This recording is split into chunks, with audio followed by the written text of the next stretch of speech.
जय हिंद दोस्तों। आज हम होल नंबर जिसे पूर्ण संख्या कहते हैं इसके बारे में जानेंगे। पूर्ण संख्या क्या होती है? प्राकृतिक संख्या में जीरो को सम्मिलित करने पर पूर्ण संख्या हो जाती है। जैसे प्राकृतिक संख्या क्या होती है? गिनती संख्या है 1 2 3 1 2 4 ये सब इनफाइनाइट तक आप लोगे। ठीक है, होगी प्राकृतिक संख्या। और इसी में हम बगल में जीरो यानी जीरो को सम्मिलित कर लेते हैं। ये पूर्ण संख्या हो जाएगी। जो नियम प्राकृतिक संख्या में लगते थे इसमें भी वही नियम होंगे। पूर्ण संख्या माइनस में नहीं होगी, जैसे माइनस एक पूर्ण संख्या नहीं। पूर्ण संख्या बटे में नहीं होगी, क्या बटा 2 पूर्ण संख्या नहीं।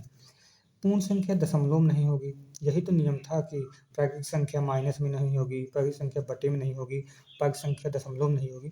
जो नियम प्राकृतिक संख्या में लगता था वही नियम ये जान लीजिए आप पूर्ण संख्या में होगी। सिर्फ इसमें अंतर क्या होता है, जीरो जो है ये प्राकृतिक संख्या नहीं है, परंतु जीरो जो है ये पूर्ण संख्या है। प्राकृतिक संख्या क्या रूट में हो सकती है, जो रूट से बाहर नहीं निकले। जैसे क्या रूट 2 ये प्राकृतिक संख्या है? नहीं। रूट 2 भी पूर्ण संख्या भी नहीं है।